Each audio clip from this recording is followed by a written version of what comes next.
Hi, this is Darren from Property Prosperity. Today I thought I'd have a bit of a chat to you about if you're looking at putting your house on the market and you've sort of, obviously generally you get an agent to come in there and give you a bit of an idea of where your house is worth. Hopefully when your agent has done this, sat down with you, they've actually taken you through comparable sales in the area. What you're trying to find is, to be honest, you're never going to find a house that's the same as yours because every house is different, every house is unique. But what you're trying to find a house which is similar that you can just sort of add some money to or take some money off based on certain things. So they might have done their kitchen or they might have done their bathroom, or it might be a bigger block or a smaller block, or it might be a newer house or an older house. So there's sort of comparable sales that you can just sort of adjust for based on the fact that your house is slightly different. So, and then what you want to do, you want to get it relatively close as far as, sold within the last few months or 6 months or so. Or if the market's done nothing over the last year or so, you can probably go back a year. When you start going back 2 or 3 years, then it's probably not that comparable. Likewise, location's really important too. So you want to find something that's relatively close, hopefully within walking distance, so probably within like 100, maybe 500 meters or so. Maybe a kilometer, subject to the council, the area you're in is relatively the same. Sometimes you find if you go across the road, it's a totally different area and different price range and that sort of stuff. So you really got to use your own gut feel of whether you think you're comparing like with like, and then you just start to take into account slightly different variations between each house. So you really have to put a lot of effort into the house you're comparing against. You really have to think, okay, well, is it the same? If not, why not? And then you got to go through all the photos of that house when it was on the market, the way the house was marketed, what price it started at, what price it ended at, all that different stuff. How it was marketed. Was it, did it just sit on the market or did it at auction? How long it sat on the market? All those things are going to have a big impact on what price the house is, and not just what price it sold for, but why it sold for a particular price. So that's if you're trying to work out what your house might be worth. The problem you might find is you do all this analysis and there's literally no houses the same as your house. Like there's no, it might be, in a farm, or it might be a commercial property, or it might be something you really have no idea or what it might be worth. And to be honest, the only way you're really going to find out is to put it on the market. At the end of the day, the market's going to pay what the market thinks it's worth. So to be honest, it doesn't really matter what the agent thinks the house is worth. It doesn't really matter what you as the owner thinks the house is worth. Because I'm not, me as the real estate agent, I'm not buying your house, and you're not buying your house because you're selling it, obviously. So really what we need to do, we need to get a big sample size of people to come in and say, okay, well, we think your house is worth this. The difficulty you get is, how do we do that? How do we get lots of people to come and tell us what the house is worth? Because obviously if you're a buyer, they're going to say that it's worth a lot less than what it may be worth, because they don't necessarily want to tell you the truth. So my advice to you is just get as many people to come and have a look at the house as possible. What you will have to do though is you have to actually put it on the market to make that happen, because you can't open the house up to just random people coming and have a look at the house. And likewise, your house has to be as good as it's possibly can be. You have to present it as well as you possibly can. You've got to show it in every possible light as if someone was going to come and buy the house. So my advice is to get as many people to come and have a look at the house as possible. The cool thing about that too, firstly, you get lots of feedback. Secondly, it looks really cool. If you do get 1 or 2 real buyers and there's 100 other buyers there, no one knows who the real buyers are and who the random people are. So it looks really good if you come to an open, there's like 100 people there, rather than you come to an open, there's like 2 people there.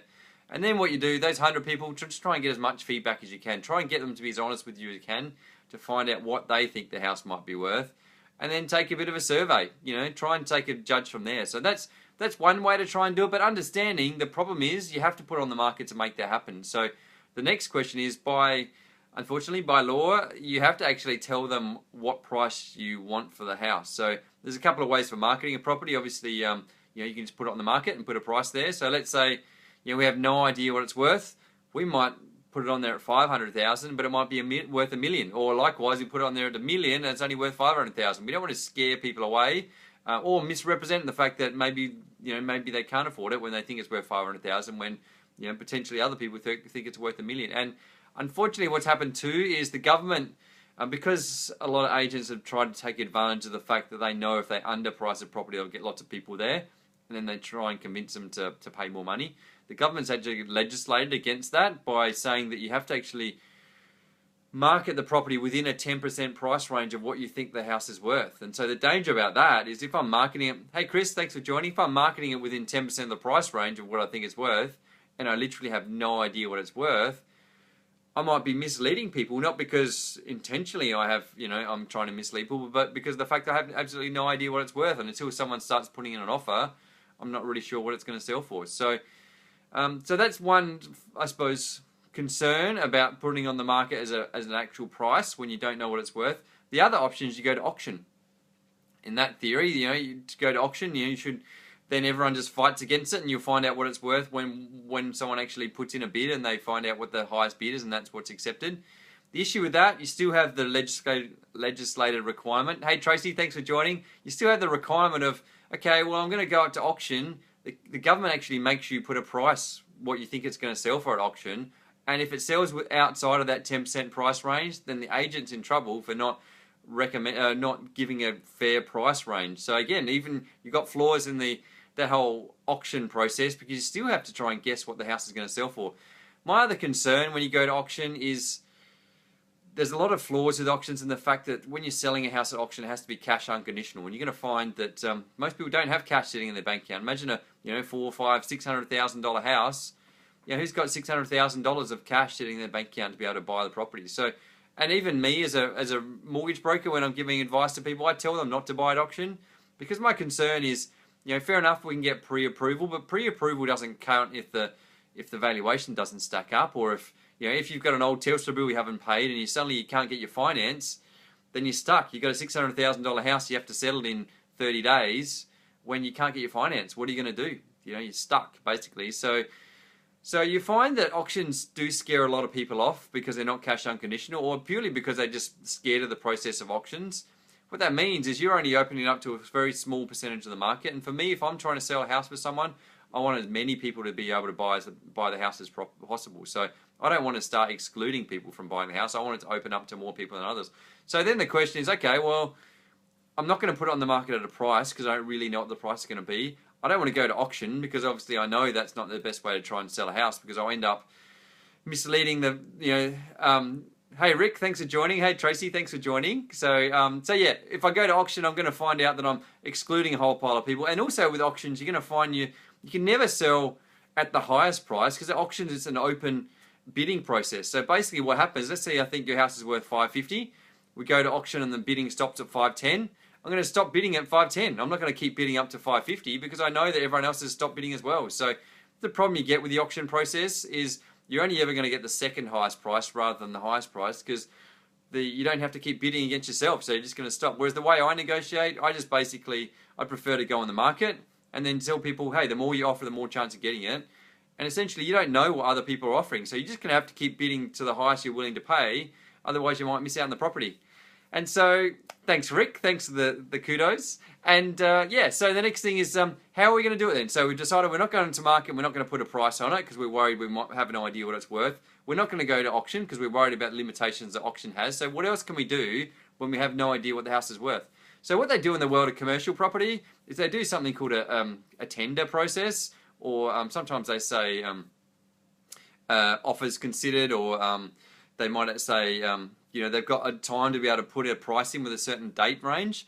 That's in the commercial world, that's pretty common. In the residential world, that's pretty uncommon, to be honest. So what I do know other agents doing it interstate, and it is really successful. And what they do is it's called a set date sale. And so by doing this, what we do is when we put it on the market, we say we're going to sell it in 2 weeks, and it's going to sell at a price. Just tell them the owners are keen to sell it, and then try and get as much interest in the property as possible, and just say, hey, the price isn't the deciding factor, the date frame, the time frame's the deciding factor. So what that means, people know that people need to sell the house within the next 2 weeks. So you're going to get all these people that are going to rush in trying to get a bargain. And so the cool thing is, just the way I try to market a property by trying to get hundreds of people to come and look at the property, you still get the hundreds of people to come and look at the property, but also you get all these people trying to get in there, trying to get a bargain. Just creates this sort of an auction environment, sort of a bidding frenzy where everyone wants to get in there and try and buy the property. The cool thing is no one really knows what the property's worth because there's no comparable sales. So everyone's competing against a price which at the moment is fictitious until someone pays that price. So what that means is you're just sitting there waiting to find out where these prices go to. And the cool thing is you set a time frame on this, because the danger is in the traditional sale process, if you set a price, firstly you might overprice or underprice it, but also if you overprice it, it might sit on the market for too long and you've lost the momentum of having it on the market so quickly and having people bid against it. Because you find the quicker you get to sell the property, probably the higher you're probably going to sell the property, because that's when you get the most interest and that's when you get the best offers, basically. So by putting a time limit on it, those people that come in, they know they've got a set time that they need to make a decision. They need to put in their best price. The cool thing about this is you're getting feedback really quickly. You've got 2 weeks to try and find out where the market's at. If you then decide that's a fair price, then you can accept that offer. If after 2 weeks you don't think it's a fair price, at least you've got a good gauge of where the market's at, and then you can either decide to take it off the market, and then you haven't lost anything essentially, or you then can put it at a price that you think's around the mark compared to what people are bidding. Maybe it might be a little bit more, but at least you've got a bit of a gauge on the market. No one's going to be annoyed because they know it was only a 2-week period they've had to do it for.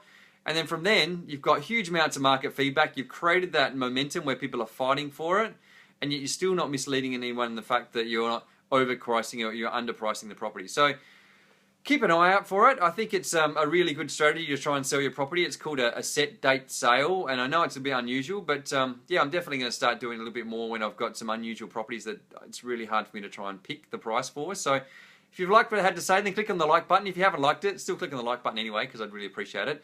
And if you know that someone has a really unique property and they're really apprehensive about going to auction, because to be honest, you're going to find pretty much 99% of agents are going to try and push into auction because it is the easiest way to try and sell a house, and so agents quite often look at the easiest option rather than the option that's going to get you the highest price. So, so if you don't necessarily want to just sell it the easiest way, you want to try and maximize the price. But then likewise, you're concerned about putting a set price on there might undersell the property.